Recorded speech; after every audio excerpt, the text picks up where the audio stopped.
and retain engineers in the industry. If you were here yesterday for the opening session, Joe Bates talked a lot about the engineering industry, and I personally was amazed at the implications and the impact that our industry has and the profession that we all love so much has. $338 billion is part of 3% of the national GDP. We're a big deal. And we've got some interesting challenges ahead of us, and today we're going to be hearing from our 4 state universities about how what their programs are and what they're seeing in terms of workforce development with students. So we've got kind of 3 parts today. We're going to set the stage with some information and statistics, a little bit of description of what's going on, and then we're going to have a discussion with the universities, and they're going to provide some information about their programs as well as answering some questions really about what is the future of people coming into our profession. You will have a chance also to ask questions, so jot those down on your notepads if you'd like, and we'll have an interactive panel conversation. And then in the second half of this 2-hour-ish time frame, we're going to get to work. We're going to talk about what can we do to attract engineers, inspire students, attract engineers, and make sure that our companies have the depth of resources so that we can continue to impact the infrastructure, because as I said, we're a big deal. We're part of the nation's, important part of the nation's business, and we've got a lot of work ahead of us. So this is going to be listening as well as participating. We're going to take some notes, and we're going to have great conversation, and everybody gets a chance to talk. So let's talk about setting the stage.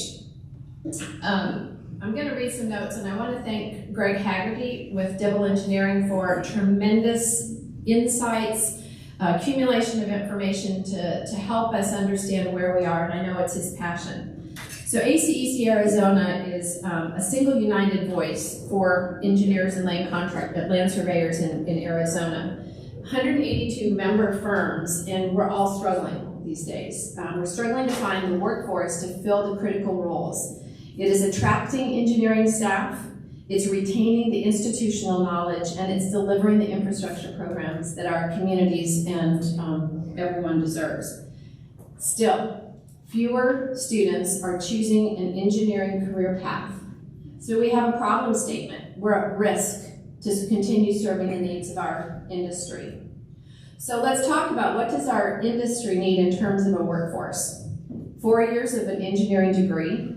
They have to complete the FE exam before graduation. We want them to have intentional, legitimate, amazing internships experience, maybe 500 hours. Better to have 1,000 hours in on-the-job training so that they are fully prepared, so that they have a working knowledge of what their career could look like, and they become familiar with understanding the full range of engineering, whether it's public agencies and public work, private companies that need engineering, the consulting side of business, public safety and licensure, that's a whole nother angle on the engineering profession, as well as academics and how do we teach our future engineers.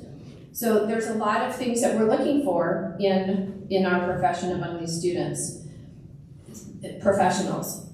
They also need very strong skills in communication, in people skills, understanding how to work together, and then leadership, because obviously we've got companies that start and they need to continue. We're in multi-generational firms. Some of our firms are over 100 years old. So we need to be able to have the continuity of good business practices.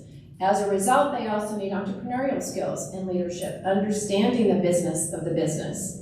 And finally, we need to find pathways and opportunities for those people who need the H-1B visa requirements and when they have those needs. So we have an industry who has tremendous needs in the workforce of the people that can continue to deliver the wonderful services and solutions that we provide. Still, we have workforce challenges, and I've got a lot of data here and information that you may know, and some of it you may not. I want to lean into the ACEC Institute, National Research Institute findings. So when we heard some from Joe Bates yesterday on the status of the engineering industry, and still we have other data that they have provided, and thanks to Greg for accumulating all this. there is a staffing shortage. We heard from Joe yesterday that not only do we have generational issues where we have incoming generations are much smaller than the other generations, like much fewer Gen X and millennials and the boomers. So there's going to be a gap there, as well as a Great Recession. And what has happened with that? We learned yesterday about people who are not able to work because of the long COVID. There's a lot of things that's just giving us the situation that the workforce is, that there's a huge staffing shortage. This is a fascinating statistic that there's new competition for STEM talent. We thought STEM was a great pathway to introduce students to an engineering profession. What we're finding these days is that there's software, computer, robotics, cybersecurity, and there's all kinds of other programs that are drawing people away from the work that we're doing every day. Then we have the business of engineering. Potentially, you may have experienced this or may have heard in your companies and your offices. Overworked, underappreciated, commoditized, and it's a high-risk business. So what about the reputation of engineering as a profession? Then there's the overwhelm. COVID was part of it, and every company is quite busy right now. No matter what the economic looks like right now, we're tapping out. It is a lot of work, and we don't have enough people, whether you're on the public side and there's a talent exodus, people are leaving, as well as on the private side, that companies are overcommitting their staff, and there is, again, a lot of burnout, and we need help. There's also industry churn, and private equity is entering the industry. We have a lot of mergers and acquisitions going on, and a lot of your companies have changed. There's a lot of movement even here in Arizona. So what is happening is that we have to come up with better solutions to continue to serve our clients and create new avenues for improved productivity. Then there's continuing resolution funding. Resolution funding model is creating peaks of funding rather than stable long-term funding. Could be short-sighted, could be a rat race. Instead of having a 5-year program, we're spending money as fast as we get it so that we don't lose it. And it's producing unrealistic constraints on the consulting community. Then there's IIJA on the horizon. Huge needs, great opportunities, great demands, as well as great uncertainties. Then we have the CTE programs, the career technical education programs, that are increasing in their impact, providing avenues for students that could be away from the college. And so what is that doing? What does a non-traditional career path look like? So we have a lot of workforce challenges. No, I'm sorry. Oops. You guys got me, sorry. Buttons. So there's another fascinating article that Greg provided, and I think that GCU helped him with it, and that is the importance of STEM education. We have seen this as a pathway into our profession for students to become more interested in the math and the science. And so from this article, it says that there is an importance of a diverse STEM-educated workforce to the nation's prosperity, security, and competitiveness, and it's growing every year. So what's happening if it isn't the traditional engineering and it's into those other types of engineering programs, that is impacting us. So what we find out in this article is that we have to start preparing students at even earlier ages to want to get into this career path because of implications of education and focusing their education from a very early time, even in elementary school. Here's an interesting statistic. The U.S. ranked 25th out of 37 of the Organizations for Economic Cooperation and Development, 37 nations in mathematical literacy among 15-year-olds. The U.S. ranked 25th out of 37 for mathematical literacy among 15-year-old students. That's impactful for the future of our profession. So what can be done to turn these statistics to improve STEM scores? And so here are some ideas. We'll also have some brainstorming, so think about these. There has to be an all-hands-on-deck approach to emphasizing the importance of high-quality math and science education, beginning in the elementary grades and continuing all the way through as much education as that student gets. Communication is needed to say why it is important to have good math and science education. We must broaden the population participation in STEM. As we heard from Risha, diversity. What about the socioeconomic, race, gender? How can we build more diversity into the STEM educational process so that we can have broader participation? We need to encourage individuals with math and science backgrounds to teach. Teacher education programs must incorporate more STEM education so that elementary school teachers have the skills and comfort that they need to nurture young children's natural curiosity. So we need to help elementary teachers. And finally, this is important for us, connect practicing scientists and engineers with classrooms and students. I know a lot of our firms are already doing that, but this is the future of STEM. This is the future of providing a rich resource for people in our industry because we've got workforce challenges. Thoughts, other issues, other things that you're seeing? That's kind of setting the stage for a great conversation. I'm setting you guys up for success, right? A lot of challenges ahead. Any other questions? Thoughts? Yes. I know basically engineering to most young students is like boring. We've been doing the same thing for how many years. Unless we find a way to make it interactive and make it sexy to them, they're not going to want to come into this profession. I mean, they're there all day long with technology that is just consuming them, and that's what they're about. Okay, so we'll talk about making engineering sexy. Good. Other thoughts? We're seeing it all the time. Who has a completely full staff? Yep. I took a year off of engineering and I taught 8th grade math. I doubled my kids' math scores, which is unheard of. The other teachers only increased them by like 7%, so doubling was a lot. We use a lot of technology for them to really increase their math skills. So they're doing great as far as curriculum, but it doesn't pay as good. I went back into engineering because of that. If it paid better, maybe we could have skilled mathematicians teach our children math and science and things like that.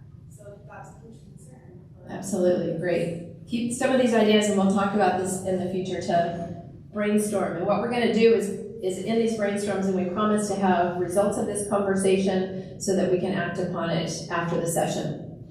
So let's tap into our academics and our wonderful 4 state universities today. I'm going to introduce them. They're going to take a few minutes to overview their programs, and then we'll have this panel discussion and conversation with them. So who we have here first is Mark Lamer from Northern Arizona University. We have Dr. Ram Panjala from ASU. We have Dominic Pacelli from U of A. And we have Mark DiGregorio from GCU. So we have all the state universities here, and they're prepared to share some insights. So we did this alphabetically, so ASU, you get to go first.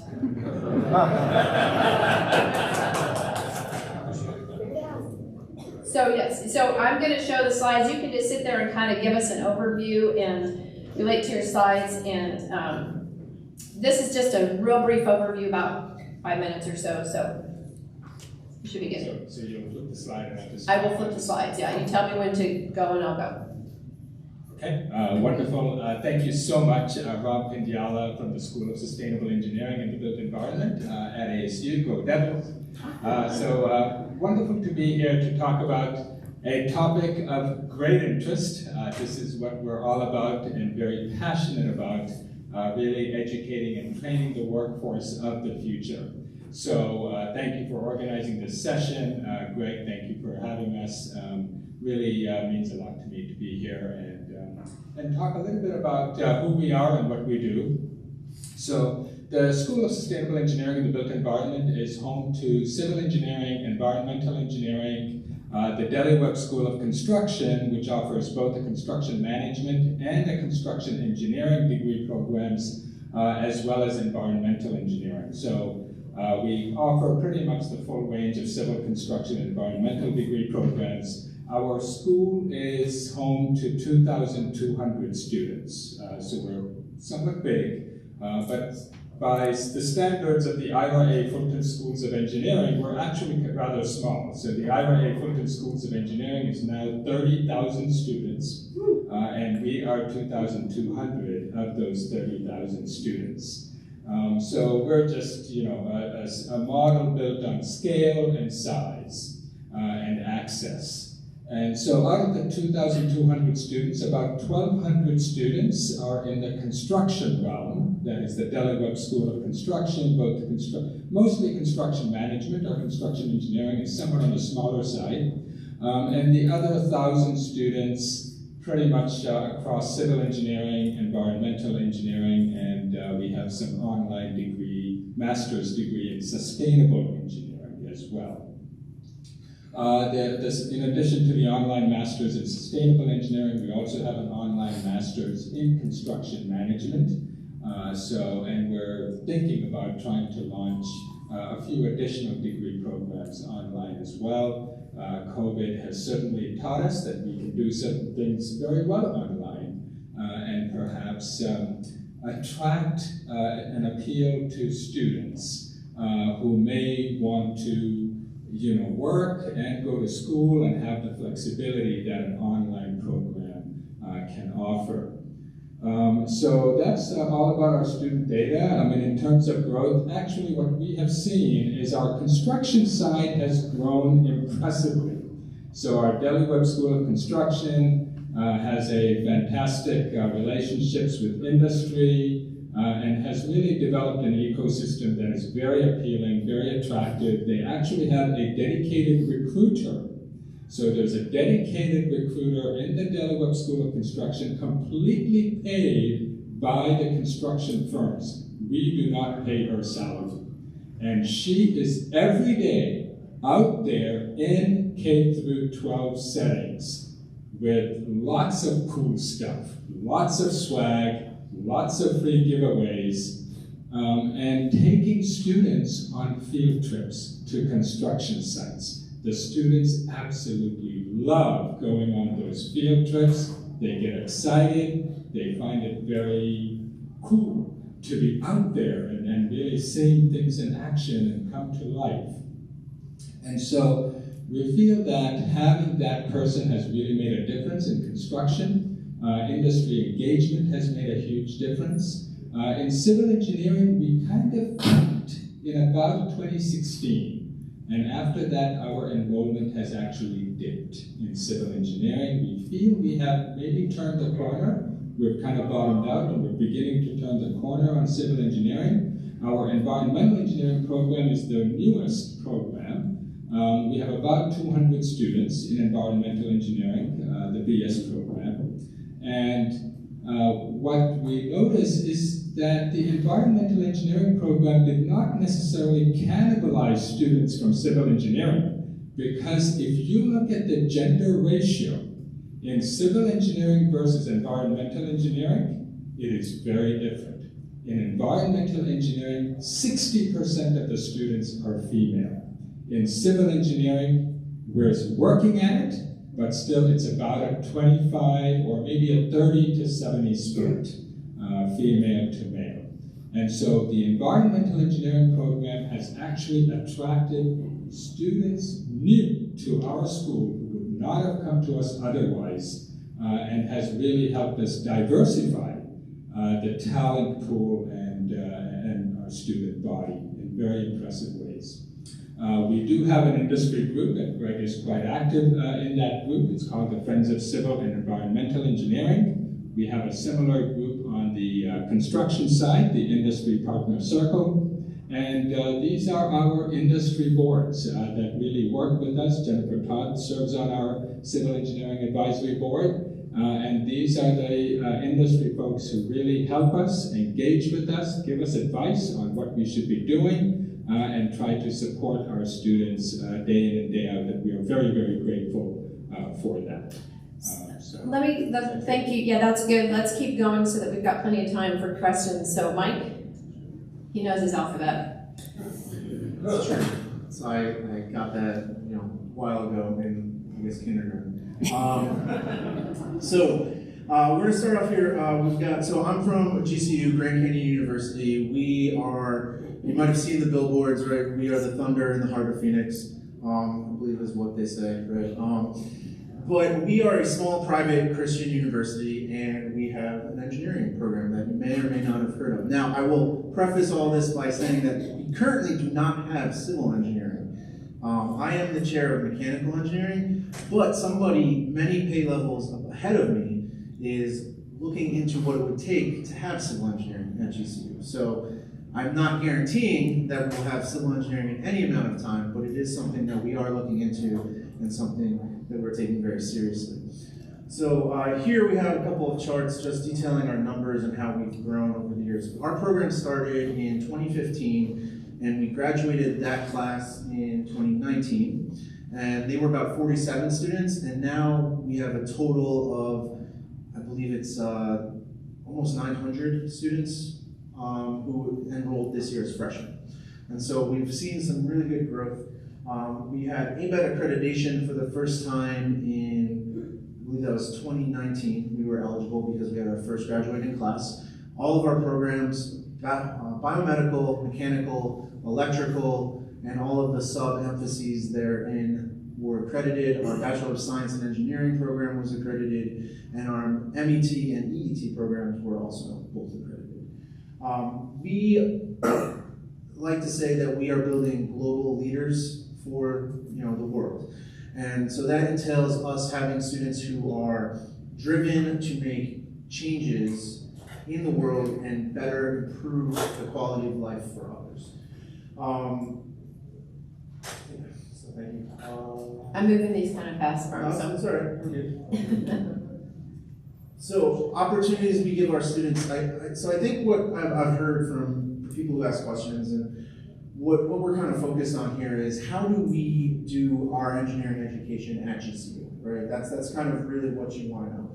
And so we do a very hands-on active learning approach in our classroom. We have very small class sizes. We have about 20 faculty who are full-time faculty, and then a handful of adjuncts that teach all of our courses to all of our students. Our upper level classes get capped at 24 students, and we get a very one-on-one feel for those students. We do a lot of active learning techniques. We are partnered with the Cte Foundation, which we subscribe to an entrepreneurial mindset learning technique. And so all of our faculty are very cognizant of the fact that our students don't want the sage on a stage, right? You can go to YouTube and you can watch somebody give you a lesson that I'm going to give you. What is the value add for coming to a university, right? And that value add, we feel, is the community that we generate with our students. So what do we do to drive enrollment? These are things, so we have these things called Discover GCU events, where we bring in high school students and we've done things like, here, let's learn a little bit of SolidWorks and we'll do some truss building, and then we 3D print some trusses and we test them, right? So you design a truss, you test the truss, right? You will crush different boxes, but we 3D print made with different infills so they start to understand, this is sort of the stuff that engineers kind of do, right? I don't want to say we tinker, but we make a hypothesis and we test it in some way, right? We understand that there is a difference between using 60% infill of hexagonal infill, or using something more exotic that looks like a puzzle piece, which I'm forgetting the name of right now. Okay? But we want to test these things. We want to know what the differences are and when they're appropriate to use and when they're not appropriate to use. For our students, to get them prepared for the workforce, we really like to think that when our students what we want is when our students get to you as an employee, they are turnkey. They're ready to go, right? That's what we want. And so in order to do that, we have set up classes that are built on giving them hands-on experience with different machines and different equipment that they may see in industry. So we have a scanning electron microscope that all of our students end up using at some point, right? We have various materials testing devices that they will all get hands-on experience using. So we feel that we give our students a lot of experience in being able to do testing and being able to do design right when they get out of college. Can we move on then? Yes. I'll talk all day. Yeah, I know, we all do. So now we've got Mark Lamer from NAU. All right, thanks for coming, everyone. So Northern Arizona University up in Flagstaff. Our program is predominantly focused on the undergraduate curriculum. We're regularly somewhere between, or for the last decade or so, I guess, really, we've been in 600 to 700 students a year coming through our program. It's broken up, about 40% is civil, another 40% is construction management, and then the other 20% is environmental. We do have a graduate program, but it's not very big, and again, we really focus on the undergraduate curriculum. I want to explore something that Ron mentioned. So we have a new school in our College of Engineering called Informatics, Computer Systems, and Cybersecurity 6. And our 6th school has exploded in the last 5 years or so. It's right now anywhere from 4 to 5 times the numbers of students that we have in our department for civil, construction management, and environmental engineering. Mechanical is about 1.5 times the size. And Barbara kind of alluded to this too, is we're kind of competing with the computerized area, the software area that we're trying to deal with. One thing that we're really proud of within our college is our Design for Practice curriculum. Again, we really try to make sure our students are graduating and ready to work and coming out of our undergraduate curriculum. Being functional in an office is the big deal. And so we start at the freshman level. We introduce them to actual design, engineering design process. We start going over the idea of quality assurance and quality control.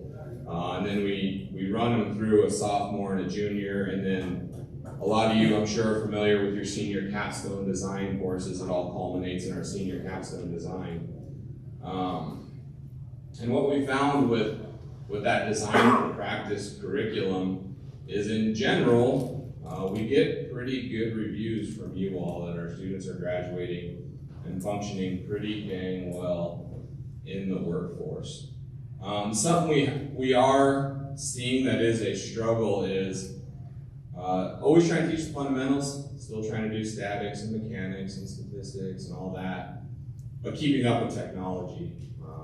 We all know technology is changing our industry every single day, and trying to have our students stay up to date or even relevant with those technological advances is a pretty significant undertaking. Awesome, thank you. Okay, Dominic? Thank you. Thanks everyone for being here. So I will get started. So I'm starting my 5th year here at the University of Arizona as department head. Civil and architectural engineering and mechanics. We offer undergrad degrees in civil and architectural engineering separately. The Cte program is fairly new. These are our 3rd or 4th senior class coming up now. And we also have a graduate degree in civil engineering and engineering mechanics. Our undergrad program has remained fairly steady at about 120 students, or about 40 a year. So at U of A, freshmen come in as undeclared or no major selected, so we have data from sophomores through seniors. We're certainly looking to grow. There's some projections up there for our undergrad program. We are a fairly small civil engineering program. If you look at our peers and where we are in rankings, we went from, since I've been here, we've gone from 12 tenure track up to 15 tenure track faculty now, which is pretty small for civil. And same with graduating, just a little under 40 students a year is pretty small. So you'll see, well, we'll talk about this, but growth is a big long-term area for us and for the college, showing having growth in civil engineering as well. Can you go back real quick? So, I'm sorry, We just went through ABET, so I didn't have to review a whole lot. So most of our programs are accredited. We just went through ABET Sunday through Tuesday, so I'm scrambling a little bit here. So some of our highlights, I just want to mention, we do have a focus in construction engineering management, not a CM program, but an emphasis in it, which kind of like what Ron was saying, we're seeing students go, we're seeing more of our students focus in that management area as well. But our Cte program is a joint program with architecture, which is really nice. It's been a good benefit, and I'll say something just about our capstones that came to me. It's very much industry-led, so Nick actually used to lead it several years ago, and it's still led by a team of practicing engineers to really take the students so they understand how the theory that they're learning goes into practice and gets them ready to come out into the real world and do more real-world design aspects. Current situation of our program, it is small, we're looking to grow. The college admissions this year our freshman class is up almost 20%. So we've had a huge increase in our freshman class for us as a college. It'll take a year to see how that actually affects civil and Cte officially, but we certainly expect to see some numbers going up there. And we are working on, the college has started more of a digital marketing campaign, a little more targeted to civil and art engineering to help that growth. Opportunities, I mean, this has been talked about, right? So there's a lot that's going to go on in infrastructure in the next few years. That should hopefully play a role in increasing interest in civil and art engineering. Certainly our students, when they're coming out, I'm looking at some right here, over 90+% of our students have jobs when they're coming out, and we're getting back to where they have their jobs already lined up in the fall. And internships, almost all of our students have internships in the fall, which we appreciate because you're all the ones that are hiring. When I got there, one of the undergrads told me that, if you don't have an internship through U of A while you're there, you're just not trying. So that's one of the ways they end up getting prepared and moving out into the real world. Some of the challenges I've seen, I think, is kind of overcoming the stereotype of civil engineering as kind of being an old, stodgy kind of degree program, right? I mean, there's a lot of students that like going out and doing structures and water resources and geotech and those kinds of things. But I think one of the things that I've seen with the students that we're missing is really that are interested in is more in sustainability, or how does changing our urban environment, redesigning our urban environment help the population, help the communities, right? So I don't think we as a program or as a degree, as an industry, do a great job of selling things that way. I also think we've talked about keeping up with technology. We don't do a great job on trying to bring in things like data analytics, sensors, computational aspects. So we're getting ready to go through our curriculum very deeply this year and looking to see where we can start to improve some of those opportunities for students and get them exposed to it. So we have a number of different opportunities we try to attract students to. Summer Engineering Academy, first year intern programs, and heavy civil construction now. So students who haven't even gotten into civil yet can get an intern in the construction area. We're working on ways to improve bringing in students who are not calculus ready. So really focusing on students who are coming either from our first-gen students, low-income or underrepresented groups. So the university, as a college as a whole, is doing that, and we in civil have a specific program now through NSF to help bring in students and get them prepared. And we have a lot of different activities to launch students into their career. We have our own career fair, which we end up having more companies coming in now. We do graduating students, which is great for the students, and they're not so great for you. We want more students. We've got a Take 5 program where industry come in and talk to the students about what it means to be an engineer. We have a number of different information center sessions that talk about the intern opportunities. Our student clubs are fantastic, and they interact a lot with industry. We really do have a great alumni industry council. I know a number of you are here today, and that are really great in helping with us, our students, our curriculum. And one of the things I say I'm the most proud of, there's a lot of things I'm proud of our program. One of the things I'm most proud of is this program we have called Rise Together, which is a program meant for mentoring our female engineering, civil engineering students, where we pair up our students one-on-one with practicing engineers from around the area. And and what was even better about that was a faculty-driven initiative. So the faculty said, "Why don't we do this and make it happen?" We've been doing that now for 2 or 3 years. So that's been a great opportunity for us. Thanks. Awesome. For the rest of this. Great. So what we're hearing from our universities is they're finding students, they're teaching them, it sounds like there's a great conversation and collaboration with industry, so yay for what we're doing, and we still need more. We still need to ramp it up more. So now we're going to get into some questions. I have several prepared questions, and we're going to manage time, so short, brief, to the point answers will be great, because we could be in this room all day long, right? So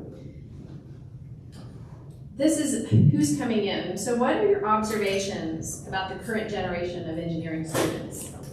We talked about technology needs that you have. So what do you observe about our future engineers? Mark, let's start with you. What are you seeing? I think something that I want to point out, I think, is there's this general idea that the upcoming generation is lazy or afraid to work hard, and I think it's actually not true at all. I think what happens is, especially post-COVID, we're seeing a group of students that are very eager and hungry to work hard. They just are used to being able to find resources and answers and support very quickly and very easily, and so we've got to kind of get them over that bump of realizing that sometimes it takes an hour of shuffling through a manual to find the value or the table or the information that you're needing. So they're here, they're willing to work hard. We got a great group of students coming in right now, post-COVID. So Ron, what do you find most encouraging, separate from their energy? What do you see about them as future engineers? I think a couple of things that we've noticed. Certainly, they are very tech savvy, and so I think anything that involves technology, I think tends to appeal to them, and they tend to be quite good at it. But in general, I think we've found students to be less about the sage on the stage. I think we have seen that they just don't want to be lectured to all day. And the other thing is, I think they're not necessarily enamored with old-fashioned homework. Here's a homework with 7 problems. Just work these problems through and submit it a week from now. Just doesn't get them excited. And so what we feel is a lot of these students want to exercise their creative talents, their creative juices, their entrepreneurial spirit, harness the power of technology to come up with creative solutions to very wicked problems that we're really facing in society today. So the students love to do challenges, hackathons, and really what we need to do is integrate some of those as assignments in our classes and get students working together a little more hands-on to really use real-world challenges and issues to harness their creative talents. And that's what we're finding is exciting students these days. Interesting. So Dominic, this is kind of a off-the-wall one, but what is peculiar about these students? What is surprising you about them?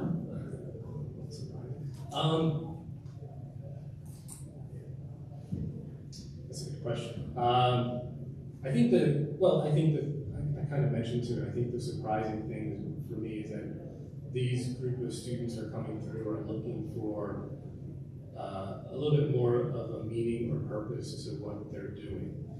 So I came up primarily through an environmental engineering area. We see that a lot in environmental engineering. That's why most of the students are there. I think that's why you talked about the gender difference in environmental. I think that's one of the big draws, is it's there for the public good.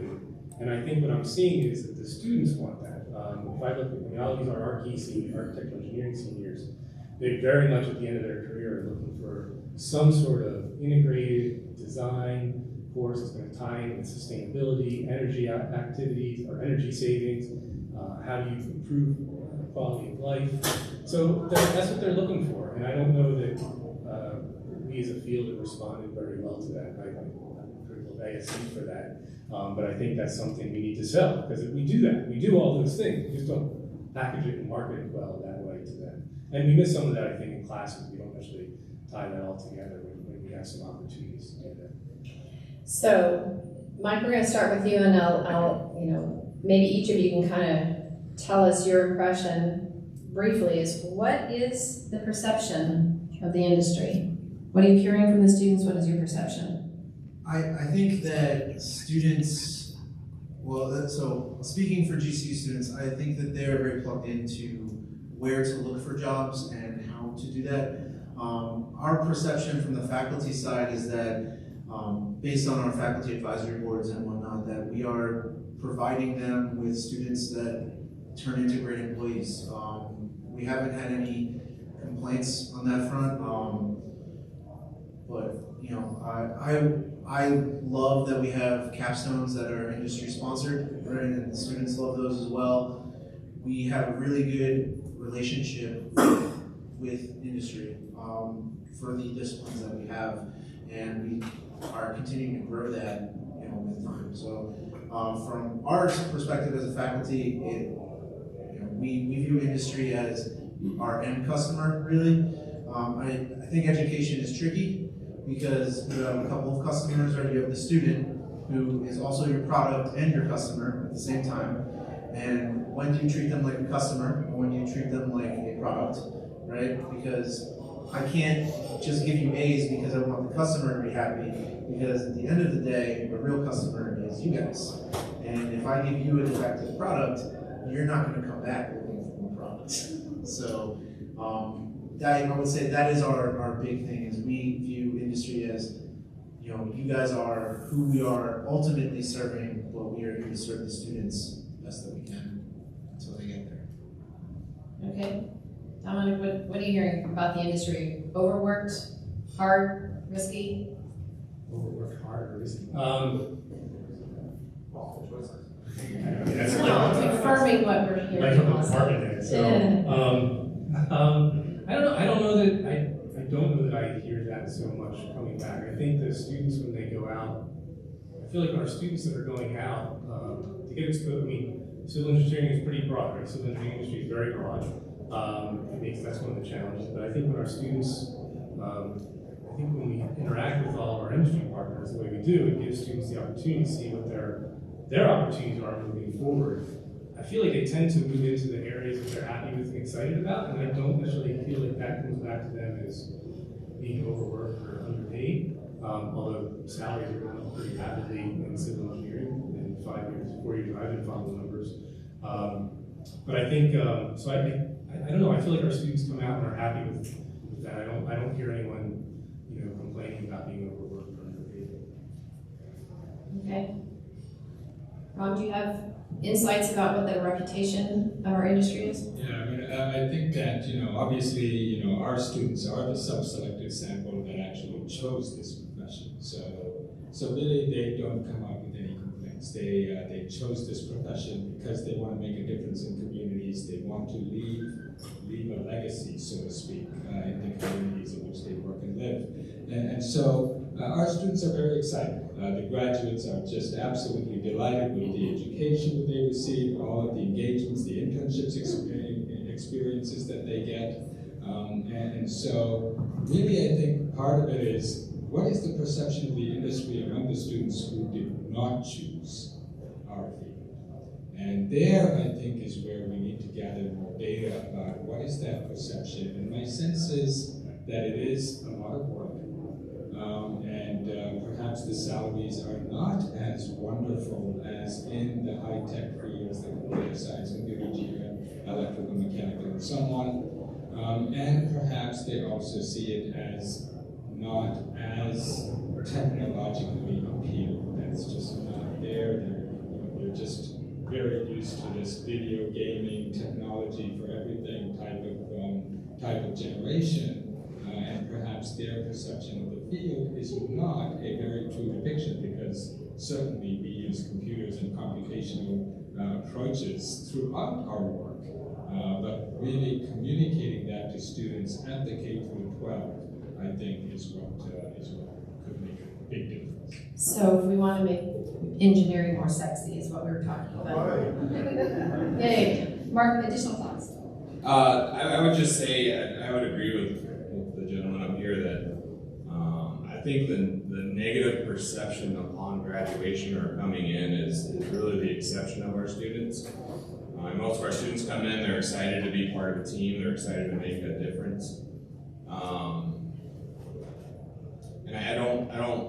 I would say the exception are the students that graduate and they think they're going to come in and make, you know, 6 figures right out of school, and they realize that's not really the case unless you work 80 hours a week. And I think what we're seeing, and when I think about the younger students or the recent graduates, again, they're not afraid to work hard, they're not afraid to put in the hours, they're not afraid to put in the effort. I think they want to be part of a team, they want to make a difference. It's no longer necessarily about the company culture, working through your retirement. They want to work on projects that are relevant, substantial, significant to their communities, and helping people out. I guess I always kind of want to hesitate the idea that all our students are part of the video game culture. Sorry to use your words wrong. Yeah, they're on their phones. We're all on our phones too. But I don't necessarily think that's a bad thing. I think their ability to track down relevant information, I can't tell you how many times students have corrected me properly in the classroom. And so again, they have all the information at their disposal, so I think they know what they're getting into. And I don't think they're afraid of the industry at all. Interesting. Any questions for the audience? Yeah. I sit on ASCE's committee on faculty development, and they've got Cte, you guys are all aware of this Cte program and stuff like that. What are the universities doing now for the different type of learner, the visual learner, the intuitive learner, with technology and all that? How are advances being made there?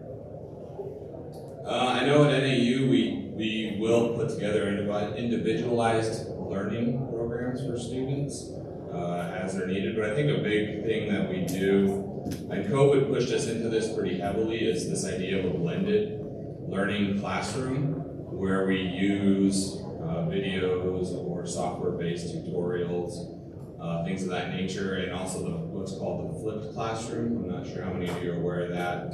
Where the flipped classroom is, we're no longer standing up there and writing all our lecture notes on the board as we walk across the room. It's more about engaging with your students in the classroom, doing exercises, doing activities in the classroom, going over real life examples, things like that, rather than just crunching the numbers for an example problem. Does that answer your question? So just to kind of add to that, one of the things, so we at GCU follow kind of this model where we teach for a few minutes and then we'll have them either do problems or work on a project or something to break up lecture, because again, nobody wants to sit through. Well, so a lot of our classes are 2.5 hours long, and if I stand up here and talk to you for 2.5 hours, you are going to fall asleep. But so this coming week, I have this activity in my senior level class where I give them a card shuffler, and I tell them to take it apart, figure out how it works, and create a mathematical model for it. And they love that because they get to play around with the card shuffler and they figure out how it works, right? And then, various degrees of success with the mathematical modeling of it, but it's an engaging activity, and students, like, I have them fill out a randomized questionnaire at the end, and they all love to do that activity. But these are things that you have to work intentionally to engage all the different types of learners. You have to work intentionally to make sure that you're hitting this in all different ways, right? And so I even go as far as, if I am lecturing about something, I will then show them a YouTube video that says the exact same thing that I just said, because they're not going to believe me, but they'll believe the guy off of YouTube, right? Like yeah, right. And so I actually asked students if I should do a TikTok channel, and they said no, overwhelmingly. But you gotta do what you gotta do to reach that audience, right? Because I don't think it's as simple as just writing people off that they can't do it. It's meeting them where they are and figuring out how you can get them to do it, right? How you can get them to learn that material.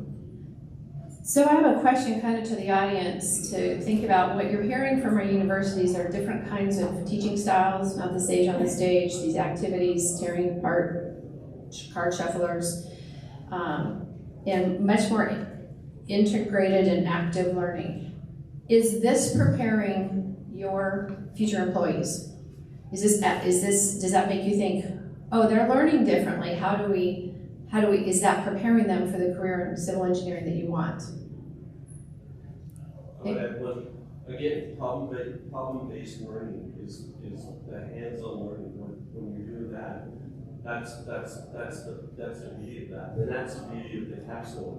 When you get the adjunct lecturers in there, the practitioners in there to teach them the real side of what the profession is about, what they're going to step into.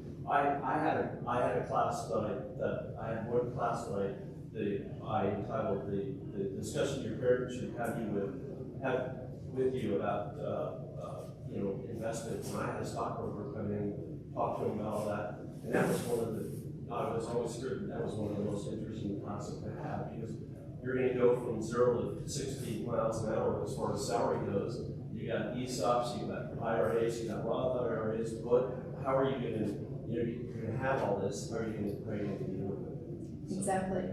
So kind of along that line of thought is, in terms of preparing our talent, what is one way that industry could help you prepare your students for an engineering career?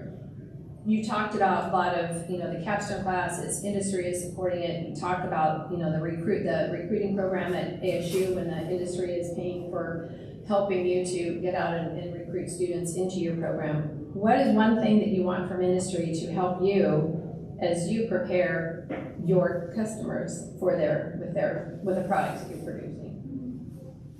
So I would say that, first of all, I feel that, and having heard these guys talk as well, I feel like we all have a pretty good relationship with our industry advisory boards. And that's really the biggest thing for me as a faculty member, is going to those meetings and hearing, like, on a semi-annual basis, right, that these are the things that we want, right? And some of our industry members are not shy about telling us these are the things that we want, and that's what we need, right? We need, as engineers, you need to know what the metrics are that you're trying to hit, right? And that's really the biggest thing, is being clear about what exact skill sets you expect to see from somebody coming out of college. And if we have that information, then we've got what we need. We've got the target, and we can aim for that. Dominic, what would you like to have industry provide? So in some ways, I guess I would echo that. I mean, I think the basic things we talked about is having interns, having come in and being part of our curriculum, senior design. We have a number of adjuncts who come in and teach some of our design classes, or are involved with our classroom teaching, talking to students about being engineers. So those are all great. I don't want to kind of gloss over those, but those are really important.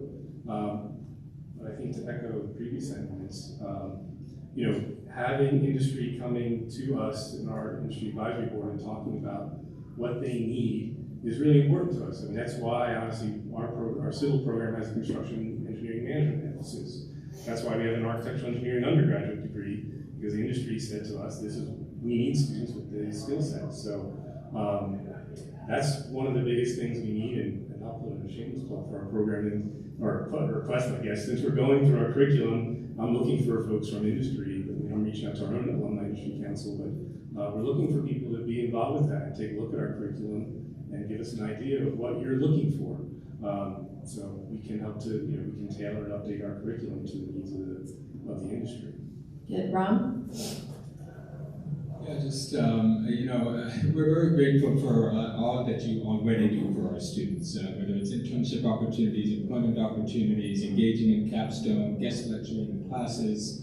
Sometimes you're teaching entire classes for us. There's nice tech electives that you teach as adjunct faculty for less than minimum wage. So thank you so much for doing that for us.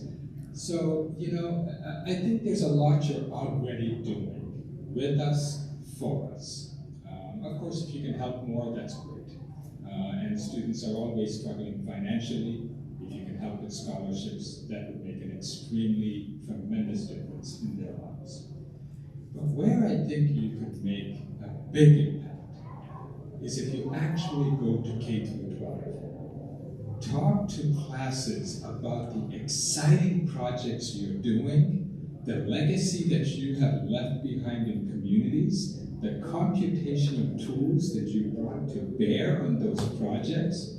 Get the K through 12 pipeline excited, but not just the students. Can you please talk to their parents? And can you talk to the guidance counselors and get them excited about civil construction, environmental engineering as fantastic pathways for their students, for their sons and daughters. And I think that can really make a huge difference for us in the university and college setting. Thank you. Awesome. Mark, wrap this one up. So, overall university support is great. Advisory boards, adjunct faculty, providing projects, so on and so forth, that's great. But I agree with Ron and the K-12 pipeline, and in particular, I'll focus on the secondary career and technical education, CTE education. Seems to have a little bit of a dissolution in the last couple of decades.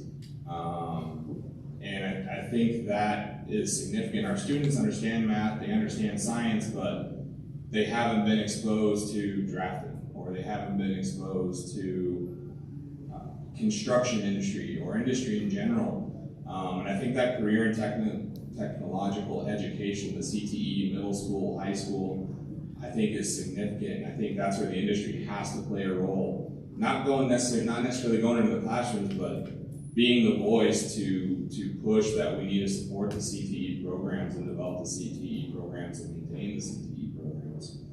I think that's a very significant item. When we get the students in, we can teach them and we can help them be effective for your companies, but it's very difficult to get them in to begin with, and I think that the CTE programs would be a tremendous item for that. Awesome, some great ideas there. So can we thank our universities for their